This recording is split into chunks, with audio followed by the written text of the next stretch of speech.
going to go out to the Dallas area. We want to get an update on the case of that missing 6-year-old boy that we brought you, a couple of weeks ago. We're going to check in yet again with Fox 4 Dallas reporter David Santendri. He is on this story today. David, good to see you. What more do we know? Some shocking new developments, aren't there?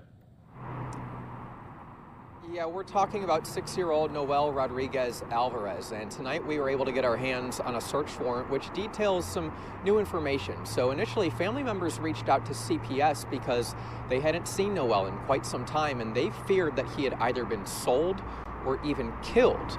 These are some distant family members, well, an uncle and some other family members, because they weren't getting a whole lot of answers from Noel's mother, stepfather, or siblings who he was living with. But tonight I'm speaking with the chief of police, and he tells me that they have been able to rule out at least one of the family's specific theories.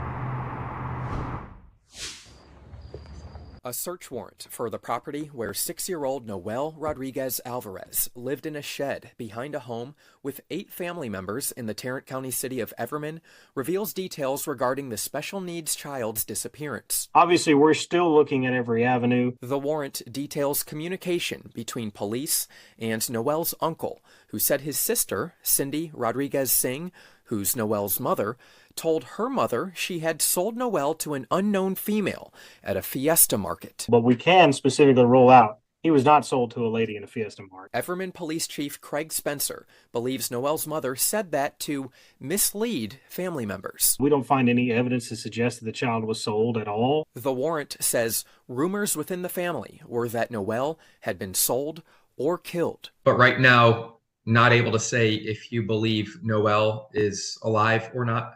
I'm still going to be an optimist. I got to be an optimist until I see the facts tomorrow. Thursday, Everman PD will host a press conference detailing new evidence. Getting a lot of warrant returns on geolocation data that shows their travels and bank records and things. So we've had a ton of investigators spend really the last few days combing through every transaction, every phone call, every text message. The warrant reads that Noel's uncle had not seen the child for about a year. The last time he saw Noel, he claims he confronted Noel's mother after she assaulted Noel with her car keys because he drank water and she did not want him to wet his diaper.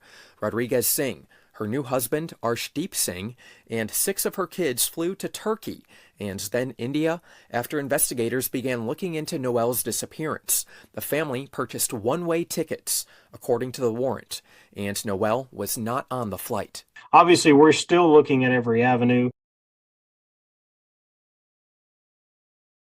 Tomorrow, that press conference from the chief of police will be at 2:30 in the afternoon, that's Central Standard Time, hoping to get some more information on what they believe happened to Noel. Andrew? And David, other than that upcoming press conference, does it seem to you, you've been on this story for so long, that police have, more leads, more, I guess, narratives, plots to track down? So it doesn't appear that they have any more leads as far as people they are talking to, but what the chief briefly mentioned in that story is new evidence that they've been able to gather. Cell phone data, credit card information, purchases that they've made.